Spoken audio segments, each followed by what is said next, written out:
everybody, and welcome back to my kitchen. My name is Tammicia, and you are watching A Mouthful, where here I love to share recipes and everything food related with you. So today I'm going to be showing you guys how to make a delicious but super simple pot roast right in your kitchen. We're also going to pair it with some garlic herb mashed potatoes. So I'm not going to hold you guys much longer. We're going to jump right into the recipe. So here is the chuck roast that we're going to be using for our pot roast recipe today. So this is 2.5 pounds of an Angus Chuck roast. And what I did was I let it come out to room temperature and just let it sit on the counter until it's room temperature, because we want to actually get a good sear on it. So the best way to get a sear is to make sure that your meat that you're cooking is not cold. So this has been at room temperature for about 30 to 40 minutes. And then what I also did was took some paper towels and patted it dry. And then I went ahead and did a nice coating of seasonings, which was salt, pepper, some garlic powder, and some onion powder. Just keep it kind of simple because we're going to layer some flavors in as we go along with this recipe. So what I have right here is I have just a little bit of flour. And before we get a sear on this in our pan, we're just going to take some flour and get it coated evenly on both sides, just so that this will help us to get a little bit of crust onto our roast before we pop it into the oven. So once I get all my flour good on both sides, I'm going to take you over to my stovetop, and then we're going to get this sear. So let's go ahead and get started with our sear. You can see our chuck roast is seasoned. I got some flour on it to get it a good crust.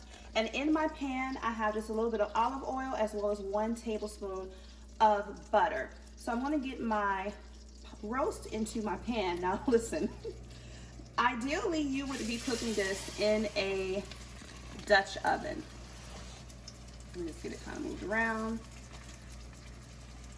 So ideally you would actually make your pot roast in a Dutch oven, but I don't have one. So I'm searing off in my frying pan first, and then I'm going to actually transfer everything over to my casserole dish. You guys have seen this in the last 3 videos. I absolutely love this. But I'm going to move everything over to my casserole dish, cover it, and then bake it on low as if I was cooking it in a Dutch oven. But ideally, to make a pot roast, you would want to make it in a pot, right, in your Dutch oven. But I don't have one, so improvise and work with what you have. But let's talk about why we are searing our pot roast. So you want to get a good sear on it first, because you want to trap in all of the juices into the meat before you actually start to roast it, okay? And so by searing it, it just gives it a nice crust, locks those juices in so that you can have a nice, moist, and tender, flavorful, delicious, all of the amazing words, pot roast for your dinner. So we're going to let this sear on both sides for about 5 to 6 minutes. So in about 5 more minutes, I'm going to flip this over, and then I'm going to transfer it back into my casserole dish, and then we're going to work on the vegetables. Let's go ahead and get into our vegetables for our pot roast. So for my family, I am using 3 carrots as well as 3 stalks of celery, and I have a small onion. And I am also going to be using 3 cloves of garlic. You guys, if you watched my videos before, you know I tell you all the time we love garlic. So, you know, adjust to your preference. But this is what we're going to use. You could also add potatoes in if you wanted to, but since I'm making a mashed potato to go with this, I figured we didn't actually need, you know, double potato. So let me go ahead and get this over to our stovetop.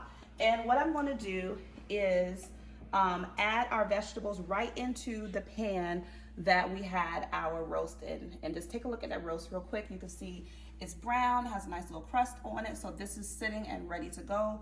So we're just going to get all of our vegetables ready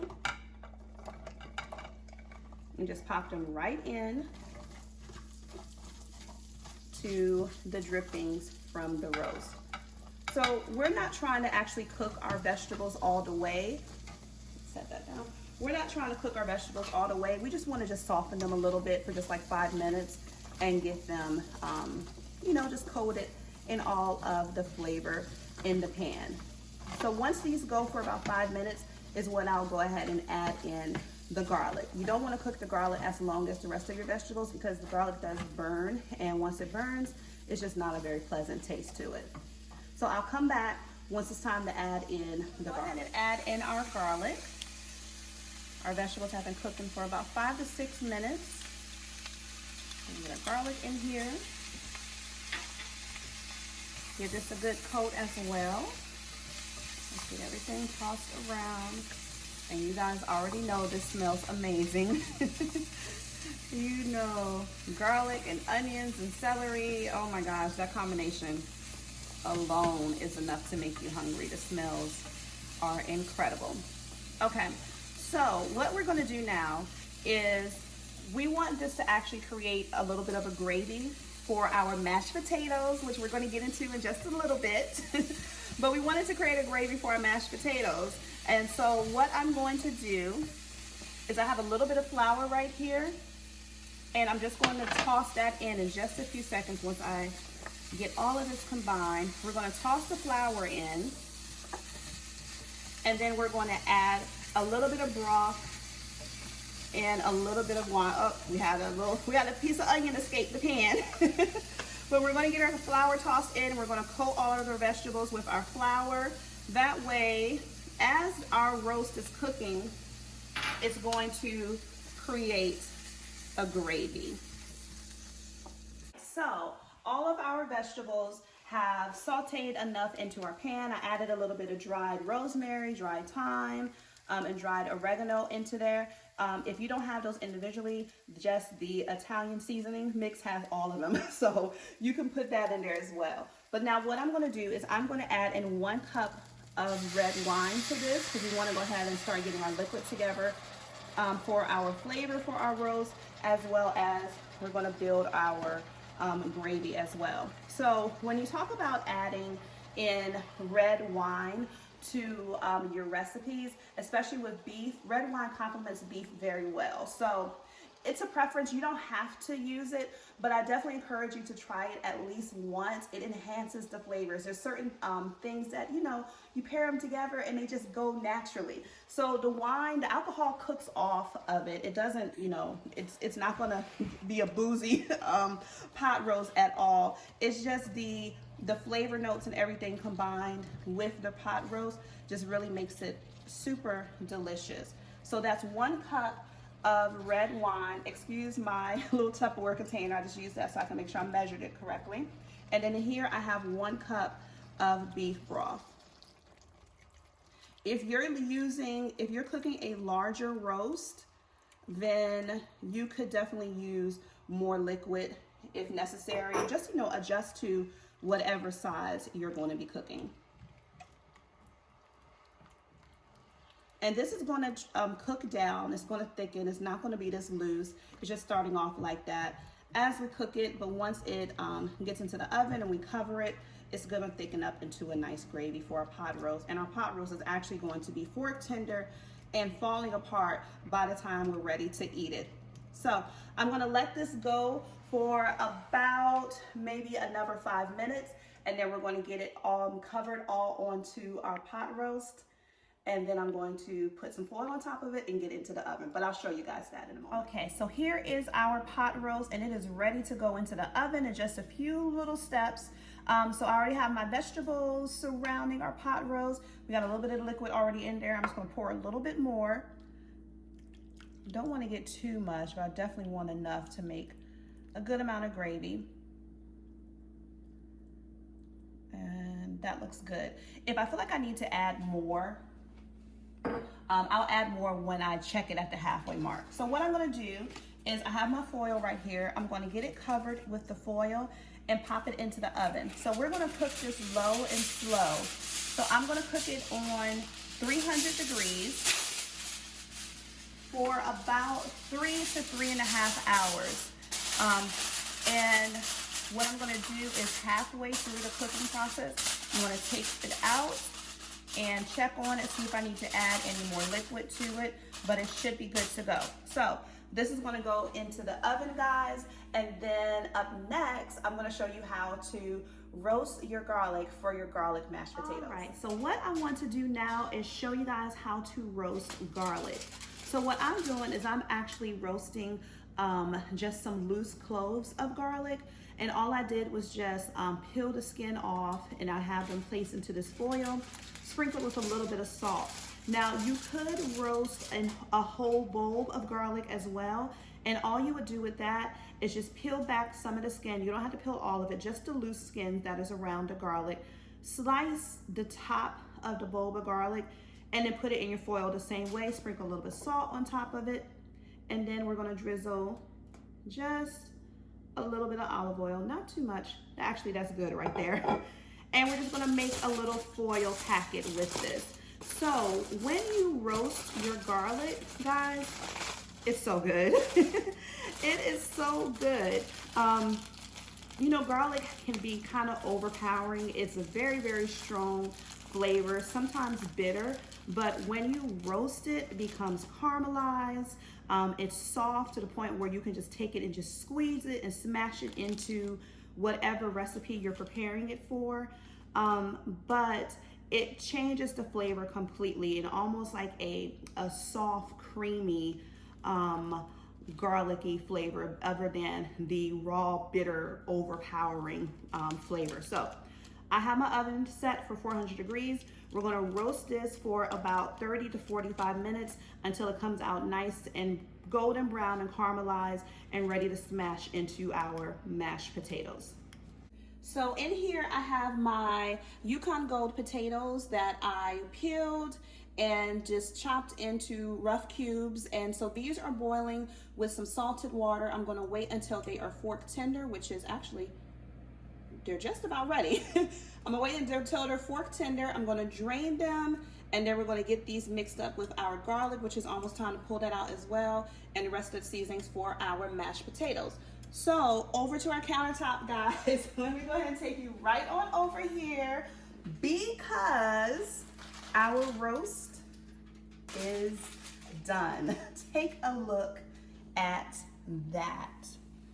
Oh my gosh. So let me get a spoon real quick because I want to show you how thick that gravy is. Our roast has been out for a little bit, probably about maybe 20 minutes. I let it go on 300 for an hour and a half. Then I took it out, flipped the roast over, put it back in for another hour, and then I lowered the temperature to 200 for the last half hour of cooking. But if you can see, because we put that flour in there earlier, this is thick. This is gonna go perfect on top of our mashed potatoes, but you can see all of the herbs, the garlic, and I already took the honorary taste test, guys, and it is delicious, okay? And if you just take a look with my spoon, it is just so easy to break apart. So I'm gonna let this settle for, look at that, look at that, look at that.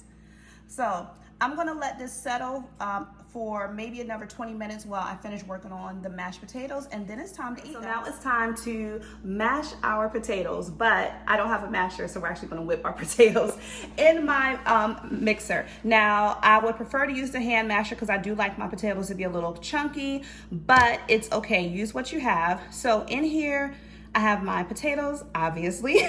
I have some pepper. I have about a half a cup of chicken broth, some parsley, and what we're gonna do now, oh, I'm sorry, and also 4 tablespoons of butter and a little bit of salt to taste. Not that much because we're using chicken broth, so we don't really need a lot of salt. So here is our roasted garlic.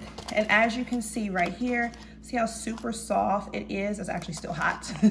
But see how super soft it is? You can just smash it with your hands. This is delicious, guys. This tastes nothing like raw garlic. It's like little garlic candy almost. So what I'm gonna do, because this is soft, I'm just gonna pop a few cloves into my mixer.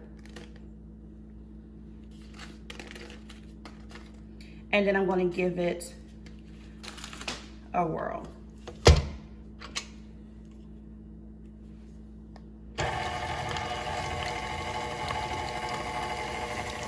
Now is just push some of the potatoes down off of the side of the bowl and off of my whisk. Okay, that looks good. And I'm just going to give it just a few. That looks good. Just a little bit of half and half or heavy whipping cream. It's up to you, or milk. and then let it go just a little bit more. And you can mash your potatoes or blend it until your desired consistency. This looks good for me. Like I said, I don't really like a completely smooth mashed potato. I do like mine to be a little bit chunky. So that is perfect. I'm not going to mix it up anymore. But you just mash or smash or blend until the consistency that you like. But that is it, guys. This is our garlic mashed potatoes.